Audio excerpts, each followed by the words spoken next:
Hello, my name is Melva Covington. I am the co-founder and managing director of People Empowering People for Inclusion Now. We call that PEPIN. I, along with my co-founder, Tamara Allen, who is the Chief Visionary Marketing Officer, we're honored to welcome you to our Flash Talk series. PEPIN is a Chicago-based African-American female-owned research, recruitment, and technology firm focused on delivering high-tech and high-touch solutions for clinical research, focused on reducing health disparities, improving inclusion, and achieving health equity. There is an exclamation point in the center of our name because it expresses a sense of urgency in addressing the issues of inclusion as well as reducing disparate outcomes. Our value proposition is simple and straightforward. We aim to do three things. The first is to increase inclusion in clinical research. The second is provide evidence and insight that's scaled by digital technologies. And the third is to leverage community-based input and engagement to achieve solutions for research participation, health policy, and better access to innovative care. We do this by building empowered networks, empowered study partners, and empowered data systems in the work that we produce. Now for today, we aim to bring you insight from an innovative leader to discuss their work in science, digital innovation, or healthcare solutions. So we welcome you to sit back, take some time to breathe, and enjoy our Flash Talk. We appreciate you, and we thank you very much. Welcome to the Flash Talk Live with MVI. How can faith and community leaders help to transform veterans' health and research engagement? Thank you for joining us today. I'm Cherrie Felisbret. I am an Army and Air Force Reserve veteran. I've served in Operation Desert Storm. I have a bachelor's in criminalistics and chemistry, a master's of public health with a focus on health promotion. I have my certified public health certificate, and I'm currently a doctor of public health student at Morgan State University's School of Community Health and Policy. What's brought me here to PEPIN is part of my program.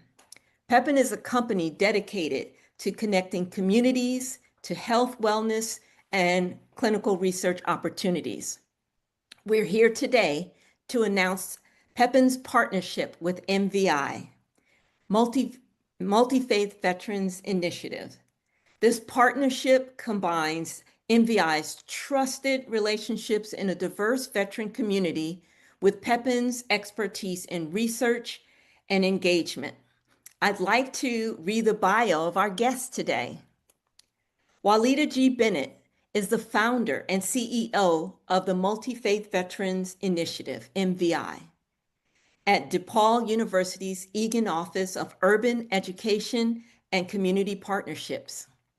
She works in partnership with the faith-based and community organizations to create supportive networks for veterans and their families, while enhancing collaborations with behavioral health providers. A passionate advocate for community-driven change, Walidah has held leadership roles in mental health, child welfare, and international women's policy. She currently serves on the City of Chicago Commission on Veterans Affairs and the State of Illinois Governor's Challenge on Veteran Suicide Prevention. Walidah holds degrees from Northeastern Illinois University, professional certificates from the University of Chicago, and certificates in trauma and resilience and peer support.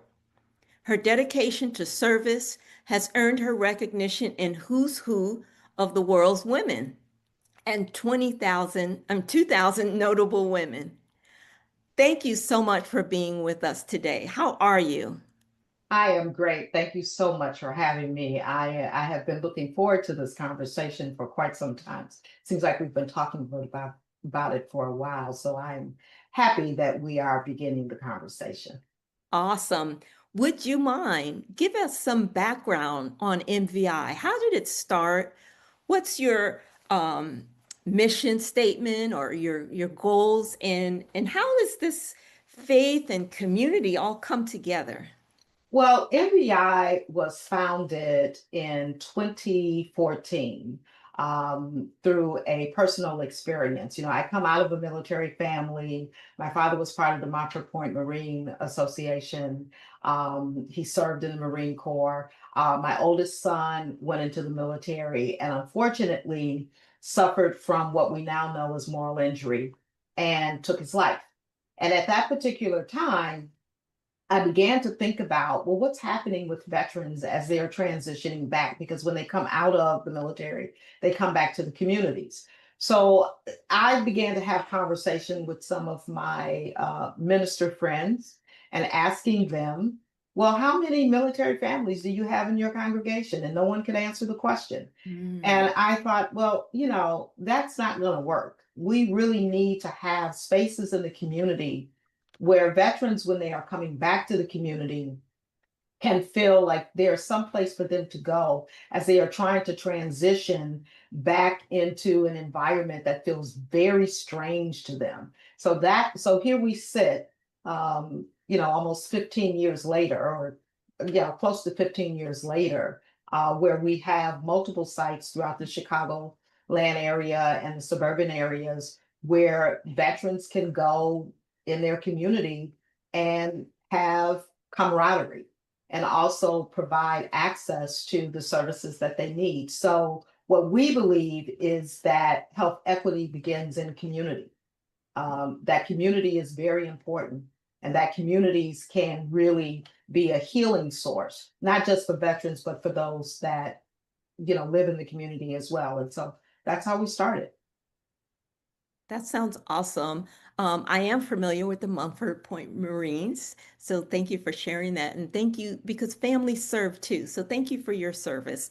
So sorry to hear about your son. So can you tell us some of the projects that are ongoing right now? Well, we have about 15 sites throughout the city of Chicago, including a suburban area, and each site is organized very, very differently. So we have sites, for example, that focus on women veterans. And within those particular sites that focus on women veterans, there is a plethora of programs that range anywhere from circle conversations, which speaks to many of the healing spaces or the traumas, the sense of belonging that women veterans express that they need and want to just have a space where they can come together and talk about some of their concerns. We have sites that are also working with women around entrepreneurship. Women are the fastest growing population of small business owners. And so we want to make sure that they are being engaged in a very proactive way to begin to kind of think about what their future looks like beyond the military. We also have a veteran read program. The veteran read program, because the Egan Center does a lot of work in community schools in the Chicago public school area.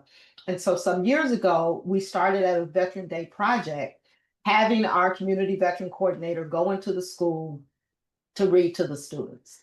That turned into a program. So here we sit 8 years later with a veteran read program where we recruit veterans to serve as mentors to second through sixth graders in the schools. And that is a phenomenal. All of this also connects to the mission of reducing the death by suicide among veterans. So if you take them out from isolation and you really get them engaged in the community, it is a way for them to have their next mission, if you will.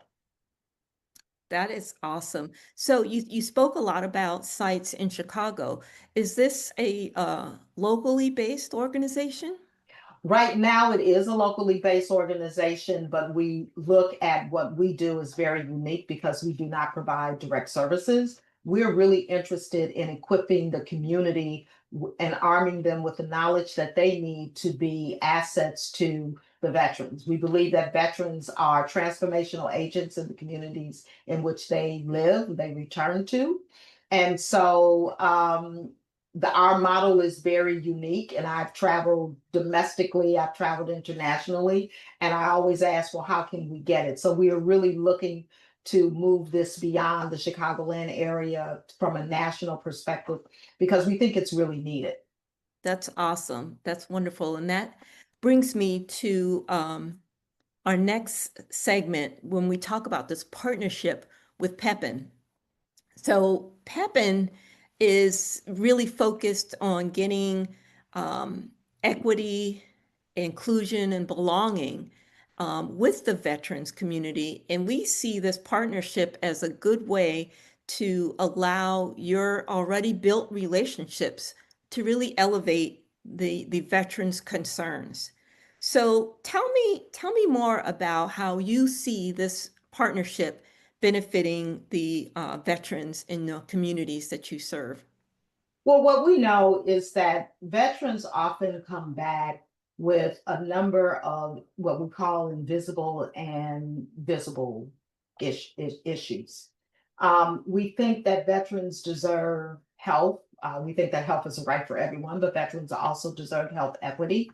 They deserve respect, and they deserve to have spaces that create meaningful dialogue around their health. I've been operating in this space for quite some time. And what I have observed is oftentimes what ends up happening is that voices are often overlooked or not creating spaces where people can be heard. And so, what we believe in terms of the PIPN and the MVI partnership is that this creates a space for honest dialogue around health issues that are impacting veterans and military families. Um, I'll give you an example. So I sit on a cancer board, and all agencies that are looking at cancer rates do a surveillance every 2 years. One of the first observations that I made on the surveillance questionnaire was there was no questioning that was screening for veteran status. And so I asked the question. And oftentimes, what ends up happening is that people don't think about how important it is to really understand what someone's full experiences have been and how those experiences might translate into healthcare or education or housing or whatever it may be. So I think that this is a critical partnership where we are creating space for interactive dialogue and dialogue that can also lead to effective change and policy that benefits veterans and their families. That sounds wonderful. The audience may not know, but Pepin just did a pulse survey.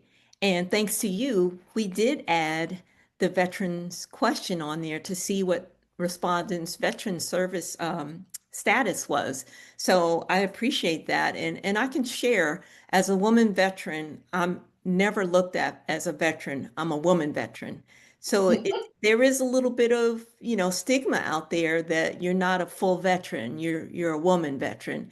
And I've heard some stories. So I really appreciate I'm all sure the you effort. have. I really appreciate all the efforts that you're doing. I see that we also are introducing the Veterans Pulse Checks. So let me talk a little bit about that, and then I'll have you talk about how that aligns with MVI's mission. So our Pulse Talks are intended to include a Veterans Pulse Check. It is to establish a consistent platform to monthly conversations that prioritize the voices of veterans, health issues, to bring out issues of health equity, trauma, and access gaps. We want to build trust in clinical research for veterans.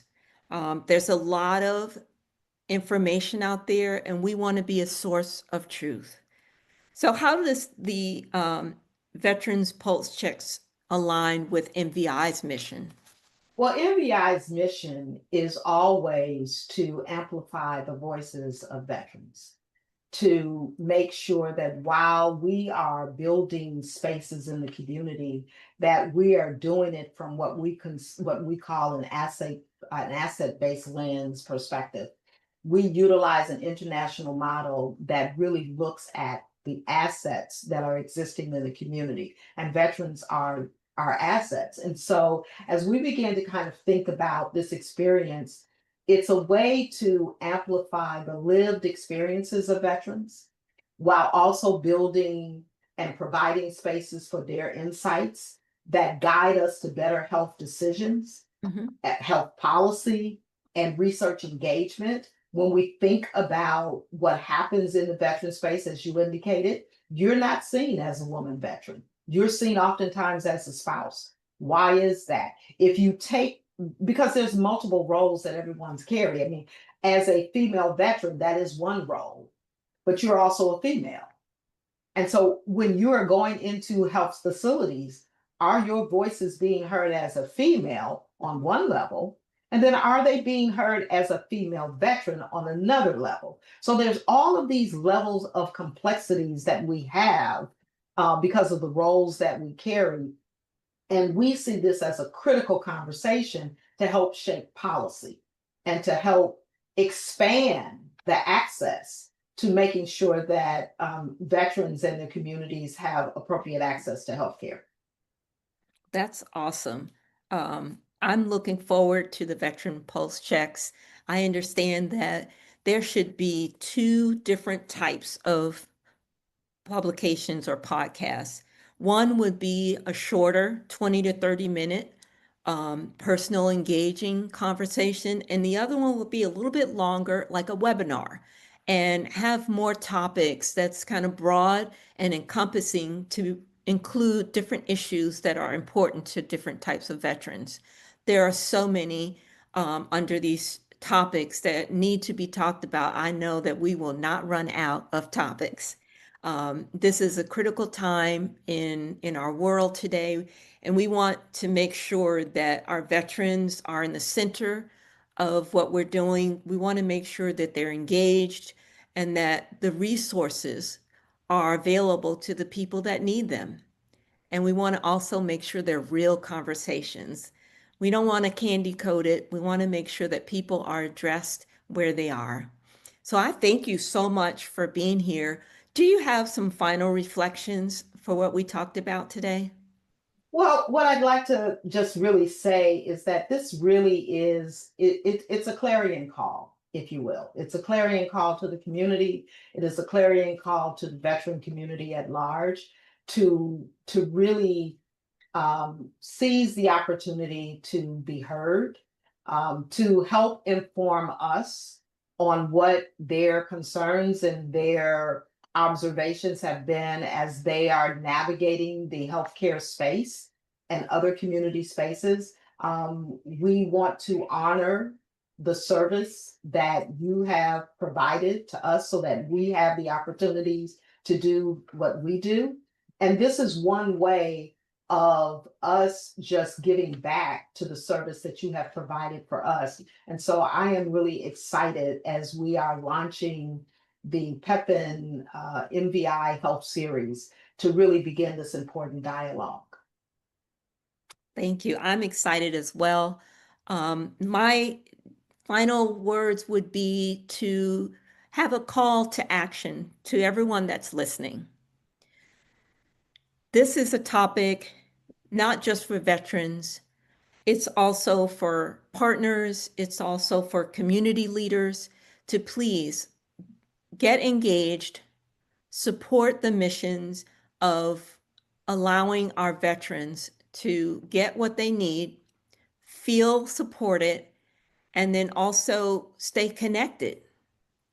You can sign up for the Veteran Pulse Talks by going to Pepin's website at www.wearepepin.com. So I appreciate so much your time and your attention to this matter. I think that you're going to do great and fabulous things because you already have. Thank you so much. Well, thank you for your service, and thank you for allowing us to begin this conversation.